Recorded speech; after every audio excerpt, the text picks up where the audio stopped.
We're into the second matchup in the best of the last 16 All-Ireland winners. We're going to look at Dublin 2017 against Cork 2010. In many ways, that Cork 2010 team is maligned because it was the year they fell across the line. But then again, if you look at who Dublin beat that year in 2017, brilliant and all as they were, it's not exactly a list of stellar names. I'm joined by Cahir O'Kane of the Irish News to talk about it. Do you kind of have the sense that this is a pretty easy decision? I think we look at it and it's very, very hard to make an argument against Dublin, and obviously there's all the five in a row stuff and all the rest of that, and each individual team is a wee bit different. There are arguments for each of the 5 years that they won it, and different arguments, but 2017 always that 2017 for me is just defined by the strength of the Dublin bench that year and the subs that they used in the All Ireland final replay, which was just a silly list of subs like Paul Flynn,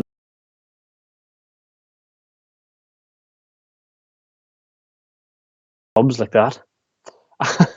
And for that reason, I think you can certainly put forward the merits of that Cork team, and that Cork team, in my mind, definitely deserved to win an All Ireland.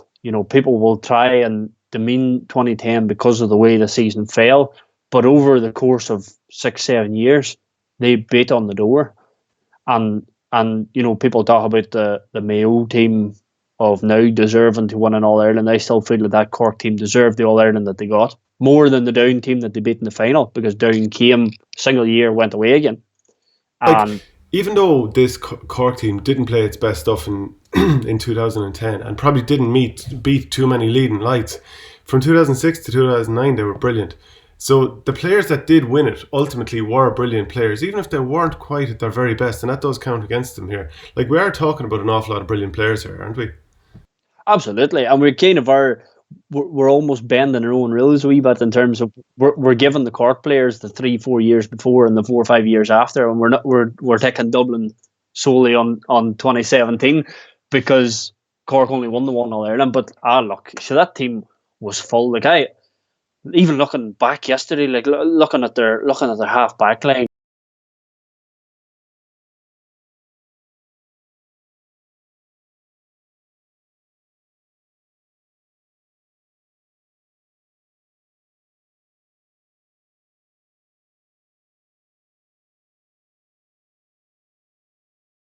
Steel about them, Canty especially, and O'Leary as well, like, where there was just, loved watching Canty in the big goalkeeper gloves, like, and just that mould of old style sort of centre half back, which is almost sort of gone at this stage.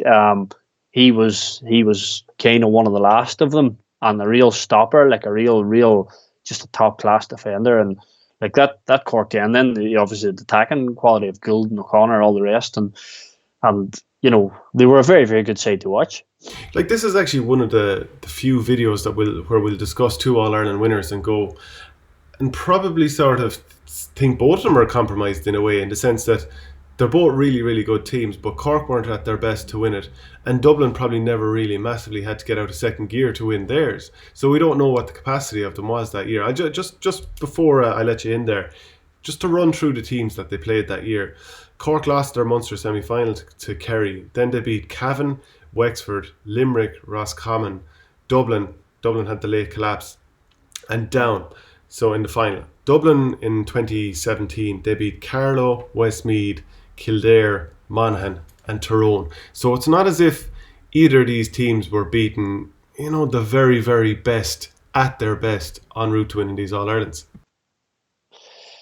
Well, I think you had Mayo in 2017 for Dublin as well. Then, and obviously that final, was the final. Mayo were brilliant. Yeah, which probably does take them to a level past where Cork were in 2010. Like, those two games on their own against that Mayo team.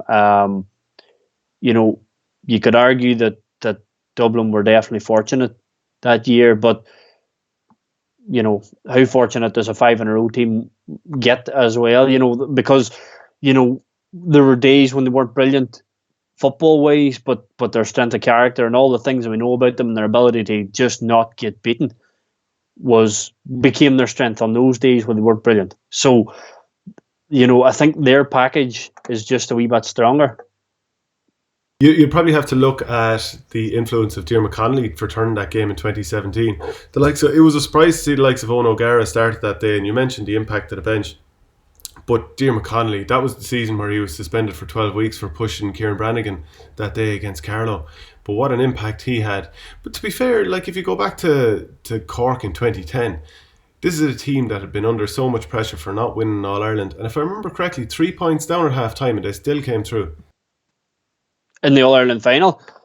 Yeah, the All-Ireland final in my mind is probably the game I remember the least of that Cork team, because I was in Manchester watching United and Liverpool. So I've only ever watched it back on tape. But so it's harder to get a sense. But so I don't really, you know what I mean? Like that, but that team is, and again, that's probably the point, that team was so much more for such a longer period of time. I can remember the talk about them at that time and how this was the new template for a football team. This idea of big, massive men across the middle of the park. Teams just found it so difficult to get out past them. You had O'Connor, you had Walsh, you had Murphy, you had all the, O'Neill.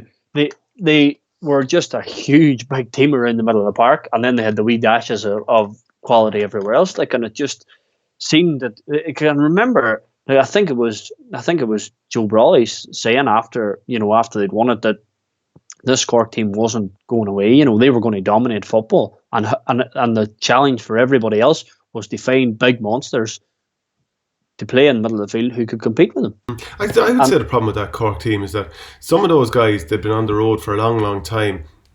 For example, Miskela, Kassan, Alan O'Connor, Graham Canty, who came on. A lot of those guys were they'd been soldiering for so long, might have thought that their chance to win an All-Ireland had passed them by. They actually won one towards the tail end. Now, they played on another couple of years, but this was the very end of their peak. And I think in some ways it's kind of like they won that All-Ireland. It was going to be very hard to pick themselves up and go again. It was, and I think, for that team, there was obviously the thing that hung over them was the Kerry Hoodoo in Croke Park, and Munster football, surely. They had a great run against Kerry at times, and they beat Kerry as often as Kerry beat them, if not more. But just when it came to Croke Park during that earlier part of their being, they just could not do it on that day. And it was just unfortunate that a couple of finals that they got were against Kerry. Had it been against anybody else, it'd just be interesting, to see how they would have fared against anybody else, and whether it was a mental block, whether it was a mental block of a big day. Maybe it wasn't Kerry at all. Maybe it was a mental block of a big occasion like that, and the fact that they played down in 2010, down were in the exact same boat of being complete rookies to an All-Ireland final and just not having the experience of it. So it's hard to tell why that Cork team didn't win more than one All-Ireland, but I still would argue that they deserved one All-Ireland. Oh, for sure, I'd agree on that point of view. Where would you rate Conor Coonahan? And I'm not saying to compare him with Jim Gavin, because Jim Gavin's record, winning the 5 in a row, that's always going to put him at the elite level. But how would you have rated Conor Coonahan? Well, I think, he was there for a long time, and the players obviously loved what he did, and he got an awful lot out of that team. He kept a very, very tight core. You could have nearly named that Cork team yourself, in terms of, and that was a great strength of any team for me, was that the recognisable element of it, that you could have picked it yourself, was a good thing. And I think the fact, you look at the roles that he's gone on to play in Cork football since he left as manager, and how highly he's thought of as a footballing brain down there. I think that nearly tells as much as his actual reign as manager. One thing though, on the Cork side of it, if they were to hit their form, and we know they probably didn't in 2010, which is why this vote will more than likely go to Dublin 2017. Kieran Sheehan at his best was a fair animal, especially back then before he went to the AFL. Pierce O'Neill, such a strong runner, especially up the centre, and you need that for goals. Paddy Kelly, just a bit of a magician playmaker on the ball. Yeah. Daniel Goulding at his best, brilliant, and man of the match in that final, and rightly so. Donncha O'Connor, another brilliant game breaker, and Paul Kerrigan, when he's at his best, is a hard man to stop. Do you think that Dublin would have enough to sort of keep all those fairly quiet? Because I think no matter what, the Dublin forwards would score enough against this Cork backline. But do you think they keep that Cork forward line quiet? Yes. I think, that Dublin defence in 2017 played very well. Fitzsimmons had established himself. Cooper and McMahon were still going well. Cian O'Sullivan was playing very well in the role he was in. Again, you go back, if it was the 2018 Dublin, you maybe make more of an argument against it. But I just think in 2017, while you're right in saying that they never, the team as a whole didn't really get out of second gear until they absolutely had to, and the backs were against the wall a wee bit in the two finals. They probably, I think they're maybe not given enough credit for the replay performance, because they've been very poor in the drawing game. In the rain, probably they're easily their worst performance of any of the finals that they've played in over the last 6-7 years. So, Dublin did enough, but I think they would have had enough defensively. That's a very, very strong Dublin defence. Like that's, in terms of the list of names and fellas at their peak, Hugo, Cluxton, Cooper, McMahon, Fitzsimmons, Small, O'Sullivan, McCaffrey, like that. If you define the Dublin era and you're asked to pick a back six, a back seven, are those the back seven that you pick? I'd say it's fairly close. I'd say that's the seven you pick. It's right up there. Just a quick reminder of what we're doing then. We're looking at the best 16 All-Ireland winners, trying to find the best winner from the last 16 All-Irelands. We've drawn them out in lots. We've already talked 2005 Tyrone against 2018 Dublin. Now we're 2010 Cork against 2017 Dublin. And we'll continue on in that fashion, and we'll just get the public to sort of vote. We're fairly unanimous in terms of thinking it's going to be Dublin 2017 beating Cork 2010, but it is going out to a public vote. So let us know what you think. And thanks very much, Cara, for joining me for this one. Thanks, Shane.